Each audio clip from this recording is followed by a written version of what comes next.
So I wanted to share a story today about a veteran that was referred to me through the VA's vocational rehabilitation program. Her name's Natasha. She actually graduated from the University of Montana with a degree in journalism. And like most other VA vocational rehabilitation customers that referred to me, they're all recent graduates, finishing some kind of degree or training program. And oftentimes those training programs will offer some guidance on what they can do to prepare for employment after their training. And when I see those students, oftentimes what they've created is inadequate. And with voc rehab customers, it's kind of difficult. They're so easy. They're difficult in the sense that some of the ideas that I have that's going to help them get employed are difficult to sell. They're all very, very eager to start in the employment field, and everything that they've been kind of taught and told is a little bit different than what I'm sharing with them and how I can help them in getting a job. So with Natasha, her story is that she moved to Spokane. She really wanted to work with a local production company here. Wasn't getting any opportunities, but her military job skills were in the food service industry, so she found herself as a server working at Red Lobster, where she was making really good money and tip money every single night. And it was really hard to compete with that cash income, nightly income, with her pursuing an occupation that she had no experience in other than her education.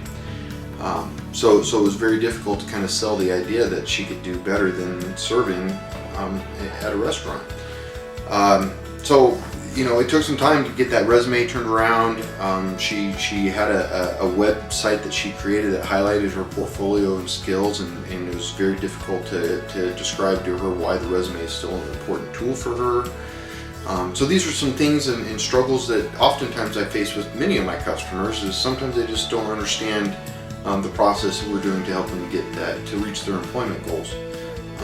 But Natasha eventually kind of discovered the idea that that job, that the server industry that she was in, even though it was bringing her instant income, and it was kind of a distraction for her in pursuing the dream job and the education that the U.S. taxpayer helped pay for.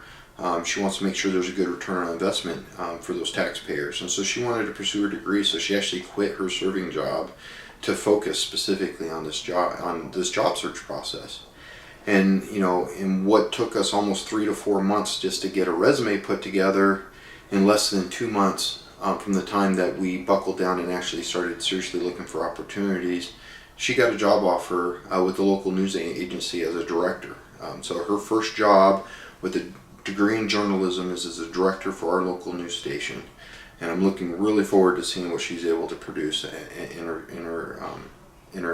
programming. The other thing that I really love about Natasha's story is that she had a secondary goal when she started here. Even though she was in the server industry, she kind of elevated what she thought was more important than her pursuing her dream job, was that she wanted to be a homeowner. And so in the process, I assisted her with places that she can get her taxes done at no cost. Got her to referred her to some home buying programs, and through all that information, she ended up putting an offer on a house, and she bought it. She basically earned it off of her server wages, and she's a homeowner now, and she's been putting in sweat equity. She showed me before and after pictures of the painting of their house that she did, and so it's really cool to see this honorably served veteran who got injured in the line of duty was retrained by the VA system to get her into an occupation she can do and that her injury can accommodate for. And she's a home buyer and she's a homeowner, and that's always good in the community that we see growth. And I'm really proud for Natasha, and any other of those VA vocational rehabilitation customers I'm going to get in the future are going to get the same level of service. And look forward to working with all of them. So.